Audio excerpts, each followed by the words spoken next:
She only said 5 words. "Daddy, my back hurts." He thought it was nothing until he came home. And what he found that night broke him forever, because sometimes the people who have everything forget what really matters. New York City lights sparkled beneath his penthouse window. Millionaire CEO Ryan Cole had money, fame, everything, except time for the one person who needed him most. His little girl, Lily. But one late evening, his phone rang. "Daddy," she whispered, "my back hurts." That one call changed everything, because when he finally came home, he didn't just find his daughter in pain. He found the truth about the cost of success and the love he'd forgotten how to give. And if this story touched your heart, don't scroll away. Like to honor every parent who works too hard but loves even harder. His comment, "Family first if you believe time is worth more than money." I'd subscribe for more real, emotional stories that remind us what truly matters, because sometimes one small voice can change an entire life. The city skyline shimmered through the penthouse glass as David Lawson closed his laptop, exhaustion masking the emptiness inside.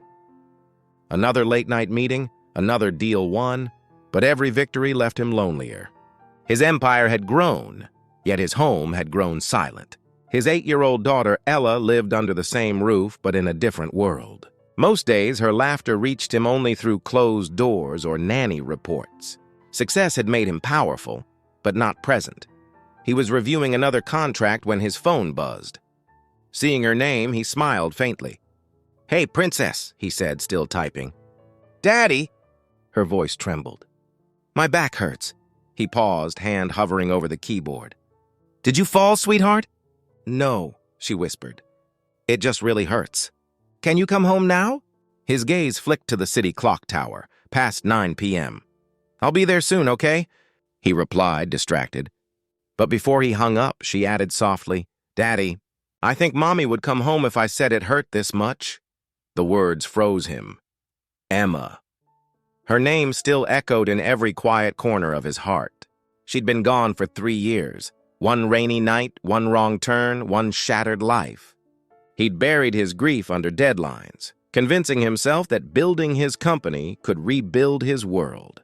But now, hearing his daughter's voice, small, lonely, and aching, everything cracked. He ended the meeting, grabbed his keys, and sped through red lights, his chest pounding harder than the city rain. When he arrived, the mansion felt hauntingly still. He followed the soft sound of crying to Ella's room. She sat on her bed, hugging her stuffed bunny, cheeks streaked with tears. "Daddy, it hurts," she whimpered. He dropped to his knees, heart racing. "Where, baby?" She pointed weakly to her back. When he touched it, she flinched. Panic shot through him, and within minutes, the family doctor was on the way. After examining her, the doctor sighed. "It's just a strain, maybe from posture or stress. But honestly, she's very lonely. She needs time, comfort, not just medicine." Those words hit harder than any diagnosis. David sat beside her bed long after the doctor left, watching her tiny hands clutch her bunny. "Sweetheart," he whispered, "what have you been carrying that's too heavy?" Her eyes shimmered. "Not my backpack, Daddy. My heart." He blinked, trying to hold back tears. "What do you mean?" "It hurts because I miss Mommy," she said, voice cracking. "And I miss you too." The words shattered him. This little girl, his world, had been quietly breaking while he chased the life he thought she needed. All the toys, tutors, and luxury meant nothing. She didn't want more things. She wanted him. That night, for the first time in years, David didn't go back to work. He stayed beside her, holding her close, whispering stories and promises. To show up, to listen, to love the way Emma once did. But when the sun rose, something unexpected caught his eye. On Ella's nightstand lay a photograph of Emma, one he hadn't seen in years. Behind it, a note written in Ella's handwriting. "She told me you'd come home when my heart hurt enough." David froze, his pulse quickening. He turned the note over, staring at the familiar loops of the letters. They looked just like Emma's.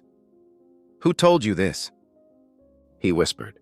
Ella stirred in her sleep, murmuring softly, "Mommy did." "In my dream." A chill ran down his spine.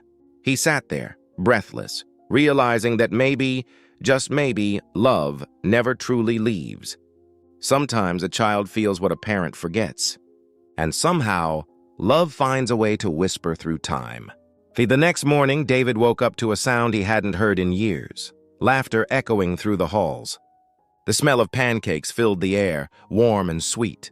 He followed the sound into the kitchen and froze at the sight before him.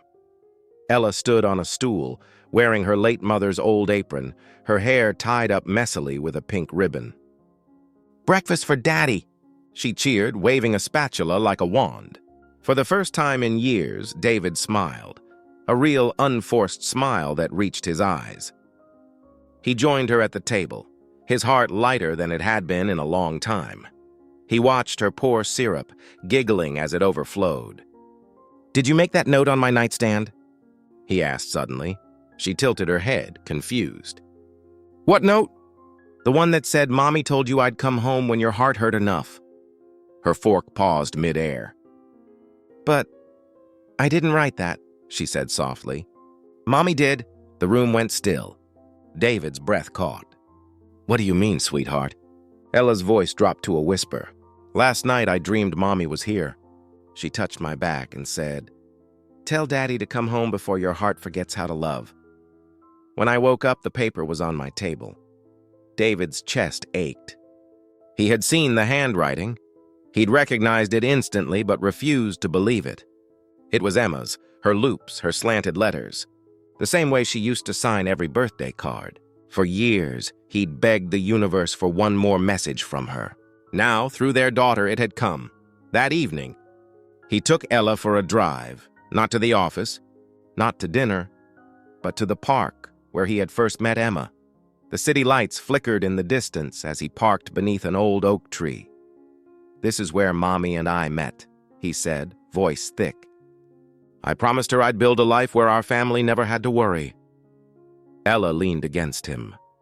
"Did you keep your promise?" He sighed, staring at the sky. "I built everything, but I forgot what mattered most. I forgot that home isn't walls and money, it's people." Ella smiled softly. "Then don't leave home anymore, Daddy." He pulled her close and kissed her forehead. Never again. Months passed. David became a new man. He scaled back his business, spent mornings making pancakes with Ella and afternoons reading to her under the same oak tree. He launched a charity in Emma's name, Hearts That Heal, dedicated to helping widowed parents find hope again. The mansion that once echoed with silence now rang with music, laughter, and the sound of a little girl's joy. One night, while tucking Ella into bed, he brushed her hair back and asked, "How's your back, princess?" She smiled sleepily. "It doesn't hurt anymore." "That's good," he whispered, relieved. "Mom said it would stop when my heart was happy again," she murmured, drifting off to sleep. David froze. Tears filled his eyes. It hit him. Her back had never truly been in pain. It was her heart crying out, carrying the weight of absence, of love unspoken. Her little voice had saved him, not from loss, but from forgetting how to live. He turned off the light, standing quietly in the doorway, watching his daughter breathe peacefully. Looking up, he whispered into the dark, "Thank you, Emma. You brought me home. Because sometimes a child's pain isn't from what's broken, it's from what's missing." And sometimes, the smallest voice can heal a heart the world forgot how to feel.